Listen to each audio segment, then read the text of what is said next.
શ્રી જીરાવલા પાર્શ્વનાથ તીર્થ 18 March 1961 સંવત 2017 ચૈત્ર સુદ એકમ બીજ શુક્ર શનિ.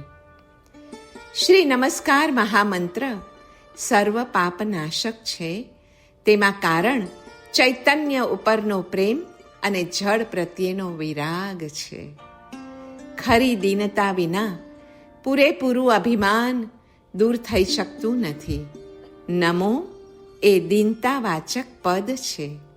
તેથી જ તે સમ્યક ધર્મની પહેલી ચાવી છે. નવકાર મહામંત્રથી અપૂર્વ સમાધિ મળે છે. સમાધિ એ જીવનનો સાર છે, પ્રત્યક્ષ લાભ છે, સદગતિનો દૂત છે, વિતરાગતાની નિસરણી છે.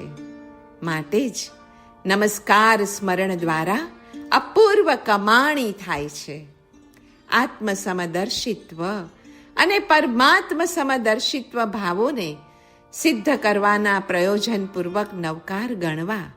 તેથી પાપના મૂળનો જ નાશ થાય છે અને મંગળના મૂળ પોષાય છે. નમો એ કૃતજ્ઞતાનું પ્રતીક છે અને અરિહંત એ પરોપકારનું પ્રતીક છે. તેથી મંગળ કલ્યાણકર, પુણ્ય સંચય રૂપ અને પાપનાશક એવો આ મહામંત્ર છે. નવકારમાં દ્રવ્ય અને ભાવ કરુણાને નમસ્કાર છે. જે કરુણાને નમસ્કાર કરવાથી મહાફળ થાય છે, તે કરુણાને સ્વયં જીવનમાં જીવવાથી કેટલો લાભ થાય એનું માપ તો કોણ કાઢી શકે? નમસ્કાર મહામંત્ર એ વિષયોની વિમુખતા, પરમેષ્ઠિયોની સન્મુખતા, અનુકૂળતાનો સંકલ્પ, પ્રતિકૂળતાનું વિસર્જન, અસહાયતાનું પ્રકટન, સંરક્ષણનો વિશ્વાસ, આત્માનું સમર્પણ અને સર્વસ્વનું દાન છે. હું અરિહંતને નમસ્કાર કરું છું એ પ્રથમ ભૂમિકા છે. અરિહંત મારા રક્ષક છે, માટે તેમને નમસ્કાર કરું છું તથા અરિહંતોની આજ્ઞાનું પાલન કરવા નમસ્કાર કરું છું એ અનુક્રમે બીજી અને ત્રીજી ભૂમિકા છે. પહેલી ભૂમિકામાં હું અરિહંતનો છું. બીજી ભૂમિકામાં અરિહંતો મારા છે અને ત્રીજી ભૂમિકામાં તો એવી પુષ્ટ ભાવના છે કે અરિહંતો અને હું એક જ છીએ. અરિહંતોને જન્મ નથી તો સિદ્ધોને મરણ નથી. જન્મ મરણ રહિત તત્વો પૂજ્ય હોય છે. અરિહંતના ધ્યાનથી પુણ્ય તત્વનું ધ્યાન અને પાપ તત્વનો પરિહાર થાય છે. સિદ્ધના ધ્યાનથી જીવ તત્વનું ધ્યાન અને અજીવ તત્વનો પરિહાર થાય છે. આચાર્યના ધ્યાનથી સંવર તત્વનું ધ્યાન અને આશ્રવ તત્વનો પરિહાર થાય છે. ઉપાધ્યાયના ધ્યાનથી નિર્જરા તત્વનું ધ્યાન અને બંધ તત્વનો પરિહાર થાય છે.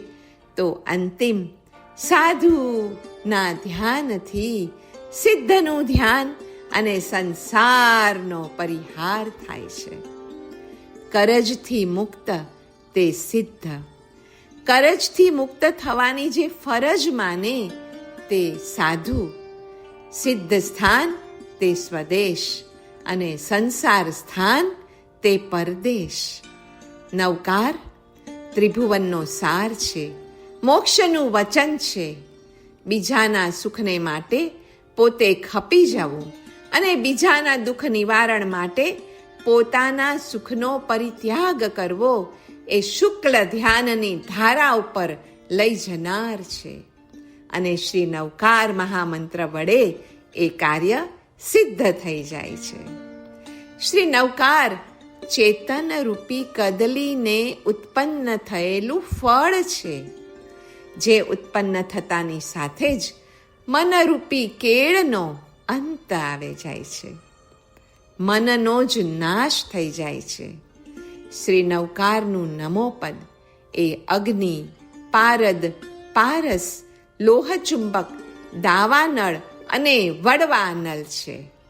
દરેક સંયોગ, બનાવ, અવસ્થા, પૂતગલ, જીવ, કાલ, ધર્મ, અધર્મ, આકાશ એ સર્વને નમવું એટલે માન્ય રાખવું. તેથી જ સમત્વ સ્થિર થઈને સનાતન સત્યોનો સ્વીકાર થાય છે તથા એ જ તો સામાયિક અને સમતા છે. ન નમવાથી મમતા પોષાય અને નમવાથી સમતા પુષ્ટ થાય છે. ન નમવામાં વિશ્વ વિષયક અજ્ઞાન સિદ્ધ થાય છે તો નમવામાં વિવેક, જ્ઞાન, દર્શન, ચારિત્ર્ય, સ્વાસ્થ્ય અને સમરસતા છે. નવકાર એ સમર્પણ છે. જેને નમીએ છીએ તેને આપણે ગમીએ છીએ. જેને નથી નમતા તે આપણને ગમતા નથી અને તેથી આપણે પણ તેમને ગમતા નથી. સર્વ જીવો આપણને ગમે તો જ પંચ પરમેષ્ઠીઓ પણ ગમે. પંચ પરમેષ્ઠીઓ આપણને ગમે તો જ સર્વ જીવો પણ ગમે. શ્રી નવકારનું પ્રયોજન છે સહજ મલનો હાસ એટલે કે સંવર અને તથા ભવ્યત્વનો વિકાસ એટલે કે નિર્જરા છે. નમન ક્રિયા ક્ષમારૂપ છે. ઇન્દ્રિય અનિન્દ્રિયના દમનરૂપ છે. સર્વ જીવોને સંતોષ દેનાર શમનરૂપ છે અને તેથી સર્વ જીવોને અતિપ્રિય વલ્લભ રૂપ છે. માટે પરમ ધર્મરૂપ છે આ નમન ક્રિયા. શ્રી નવકાર એ સમ્યક જ્ઞાન છે. દયાનો હેતુ છે. નવકાર એક પ્રકારનું દાન હોવાથી એને ગણનારમાં દાન રુચિ વધે છે. દાનોમાં શ્રેષ્ઠ દાન સન્માનનું દાન છે. તે મન, વચન, કાયા અને દશે પ્રાણો વડે પણ થઈ શકે છે. નમો એટલે ગૌતમ સ્વામી, અરિહંતાણમ એટલે મહાવીર સ્વામી, જેમ પહેલા લખ્યું એમ. નમો અરિહંતાણમનો અર્થ છે કે અરિહંતના શરણે જવાનો જે વિચાર છે તેમાં રહેલ બળની તુલના બીજો કોઈ પણ વિચાર કરી ન શકે. તે સર્વ વિચારોનો ચક્રવર્તી વિચાર છે. અરિહંતો માથાના મુકુટ છે અને આપણે તેમના ચરણોની રજ છે. રજ છીએ એ જ નમો અરિહંતાણમનો અર્થ છે. પંચ પરમેષ્ઠીમાં શું પ્રશસ્ય એ જોઈએ તો અરિહંતોનો ઉપકાર પ્રશસ્ય, સિદ્ધોનો આધાર પ્રશસ્ય, આચાર્યનો આચાર પ્રશસ્ય, ઉપાધ્યાયજી મહારાજોનો વિચાર પ્રશસ્ય તો સાધુનો સહકાર પ્રશસ્ય છે. અરિહંત, સિદ્ધ, સાધુ અને દેવ એટલે કે શાસન દેવતા, ક્ષેત્રપાલ આદિ. એ પછી ગુરુ ઉપકારી આત્મા, શાસનના અધિષ્ઠાયક દેવ, ક્ષેત્રના અધિષ્ઠાયક દેવ, આમ શ્રેષ્ઠ અરિહંતો અને છેલ્લે અધિષ્ઠાયકો એવો ક્રમ છે. આ ત્રણ અર્થમાં સર્વ દેવોનું દેવપણું સમાઈ જાય છે. શ્રી નવકાર એ વિભાવને નમાવવાની અને સ્વભાવને નમવાની અદ્ભુત ક્રિયા છે. નમો પદ પરિપૂર્ણ વૈરાગ્યને સૂચવનારું પદ છે. અરિહંતાણમ પદ એ સ્વભાવને ઓળખાવી તેના પ્રત્યે ભાવ ભક્તિ વધારી સુદ્રઢ સ્નેહને જગાડનારું પદ છે. અરિહંતને નમસ્કાર કરતી વખતે ભેદ નયથી અરિહંતને અને અભેદ નયથી પોતાના જ આત્માને નમસ્કાર થાય છે. જૈન શાસન એટલે શ્રી જિનેશ્વરોનો અનઉલ્લંઘ્ય ઉપદેશ. નમો અરિહંતાણમનો એક અર્થ નીચે મુજબ પણ થઈ શકે: આણમ તાણમ પ્રમાણમ. અરિહંતોની આજ્ઞા રક્ષણ કરનારી છે, શરણ આપનારી છે, અને એ વાત મને પ્રમાણ છે. નમો પદ પ્રમાણવાચક પણ થઈ શકે છે, અને જે વસ્તુ પ્રમાણભૂત હોય ને એ જ નમનીય બની શકે છે. પ્રકર્ષેણ માનમ પ્રમાણમ. અહીં માન શબ્દનું ઉલટું નમો છે. પ્રમાણનું પ્રાકૃતમાં પમાણમ થાય છે, તેથી શુદ્ધ મંત્ર આણમ તાણમ પમાણમ થયો. નમસ્કાર કરવો એટલે હૃદયપૂર્વક બે હાથ અને માથું પ્રભુને અર્પણ કરી દેવું.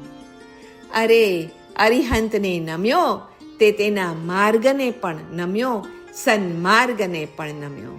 એનાથી ઉન્માર્ગની રુચિ ટળે છે અને સન્માર્ગની રુચિ જાગે છે. નમસ્કારમાં જેમને નમવાનું છે તેઓ બ્રહ્મ ભાવને પામેલા છે. તેથી તે નમસ્કાર ભવનો નાશ કરનાર ભાવ આપણામાં પેદા કરે છે. ભાવથી ભવ ભાગે. ભાવ એટલે પ્રેમ અને ભવ એટલે સંસાર. નમો એટલે બિનશરતી શરણાગતિ. એક જ શ્રી નવકારના જાપમાં એવી તો શરણાગતિની પ્રતિજ્ઞા આપણે 6 વાર લેવી પડે છે. બધા પ્રાણો પ્રેમપૂર્વક નમસ્કારની ક્રિયામાં સામેલ થાય ત્યારે તે ક્રિયા આત્મપ્રદેશમાં અદ્ભુત ઝંકાર પેદા કરે છે. તે ઝંકાર એટલે જગતના બધા જીવોના કલ્યાણનો મહાશંખનાદ. નમસ્કાર કરતી વખતે કોઈ પ્રાણ બહાર રહી જાય તે આંગણે અવસર હોય અને સગ્ગો ભાઈ બહાર રહી ગયો હોય એના જેવી વિચિત્ર ઘટના કહેવાય. શ્રી નમસ્કાર ભાવ દ્વારા આત્માની પાત્રતાને ન પકવવી એ સૌથી મોટો વિશ્વાપરાધ અથવા આજ્ઞા દ્રોહ છે. જ્યાં સુધી એ પાત્રતા એટલે કે આત્માની પાત્રતા ન વિકસે ત્યાં સુધી પાપ સંબંધમાં આવવાની જીવની યોગ્યતા ઘટતી નથી. શ્રી નવકારને શરણે જવું એટલે શ્રી પંચ પરમેષ્ઠી ભગવંતોના સર્વ જીવ હિત વિષયક ભાવમાં પોતાના ચિત્તનું બરાબર સ્થાપન કરવું. જેમ જેમ ચિત્ત નમસ્કાર ભાવથી વાસિત થતું જાય તેમ તેમ જીવને ભાવ આપવાનો આંતરિક ભાવ પણ ખીલતો જતો હોય છે. નવકારનો સંબંધી પોતાનો સંબંધી રહેવા છતાં સર્વનો સંબંધી બની શકે છે. વચ્ચે મન છે તે જાય તો ખરો આત્માનંદ અનુભવાય. અને મનોનાશનો ઉપાય નમો પદનો અભ્યાસ છે. એ અભ્યાસ સર્વનો સંબંધ જોડી આપે છે. અને એકવાર સર્વનો સંબંધ થયો એટલે મનનો નાશ થયો જ સમજો, કેમ કે મનનો ટકાવ સ્વના વિચાર ઉપર જ હોય છે. શ્રી નમસ્કાર મહામંત્રમાં ચતુઃ શરણ ગમન, દુષ્કૃત ગર્હા અને સુકૃતાનુમોદન એ ત્રણેય વસ્તુ ગર્ભિત છે. જુઓ કઈ રીતે નમસ્કાર મહામંત્રના પ્રથમ 5 પદ વડે ચતુઃ શરણ ગમન થાય છે. 6ઠા અને 7મા પદ વડે દુષ્કૃતોની ગર્હા થઈ જાય છે. અને 8મા અને 9મા પદ વડે તો મંગળ મંગળ એવા સુકૃતોની અનુમોદના થઈ જાય છે. નિર્યુક્તિમાં નવકારને સામાયિકનું અંગ કહ્યું છે. તેથી સામાયિકના પાલનની શક્તિ નવકારની ભક્તિથી શક્ય છે એ સિદ્ધાંત માન્ય રખાયો છે. અને તેથી ધર્મ માત્રનો પ્રાણ કેવળ ક્રિયા નથી પણ વર્તન કરવાનું બળ જેમાંથી પ્રાપ્ત થાય છે તે ભક્તિ, તે બહુમાન, તે ભાવના અને તે અનુપ્રેક્ષા વડે પ્રાપ્ત એવું જ્ઞાન પણ છે. શ્રી નમસ્કાર મહામંત્રની આરાધના એ કલ્યાણના ભાવની આરાધના છે.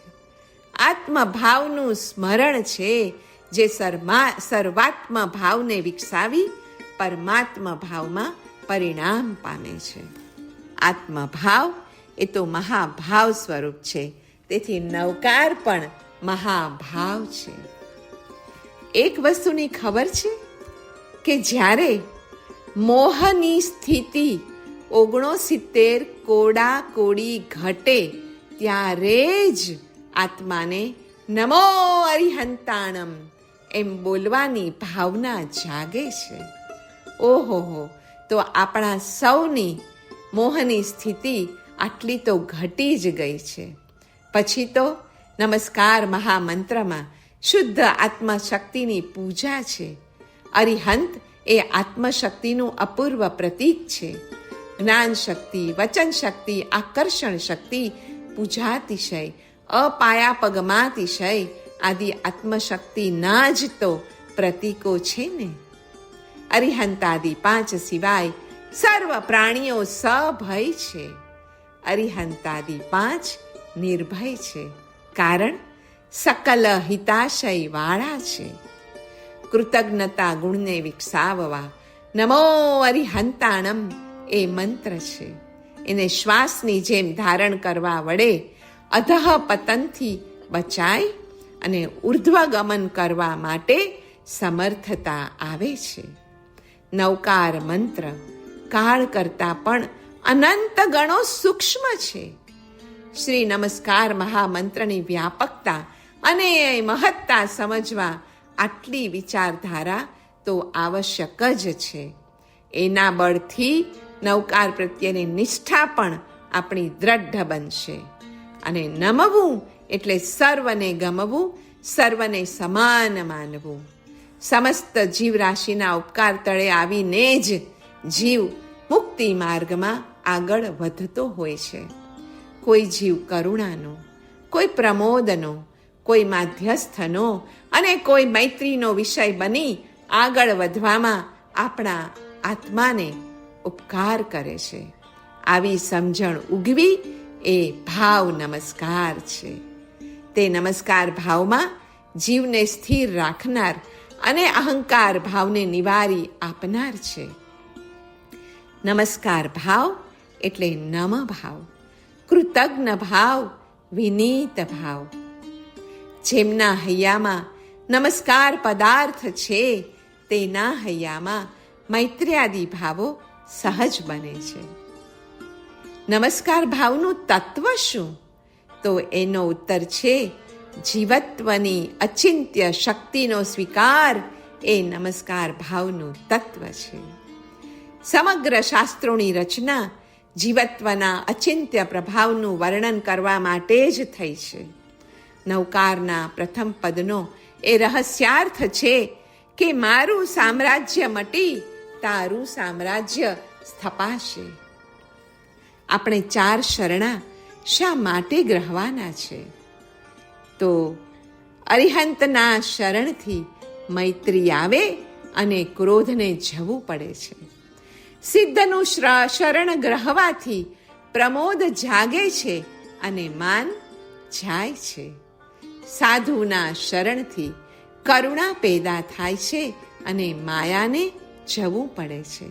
અને અંતિમ એવા ધર્મના શરણથી માધ્યસ્થ પ્રવેશ પામે છે અને લોભને જવું પડે છે. પ્રભુનો નમસ્કાર જેમ આત્માને નિહાલ કરનારો છે, તેમ પ્રભુને ન નમવાનો અધ્યવસાય વિનાશકારક પણ છે. એવી ઉભય પ્રકારની સમજણ આપણને હવે આ મનુષ્ય ભાવમાં આવશ્યક જ છે. નવકાર કઈ રીતે અખિલ શબ્દ બ્રહ્મરૂપ છે એ સમજીએ.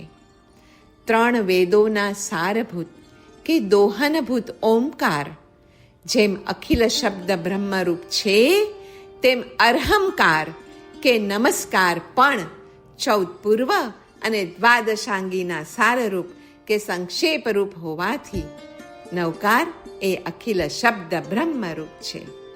નમો અરિહંતાણમમાં નમસ્કાર એ ભૂલનો એકરાર અને શુદ્ધિ છે. પોતાની ભૂલ જોવી અને બીજાનો ગુણ જોવો એ નમસ્કાર ભાવની પ્રથમ શરત છે.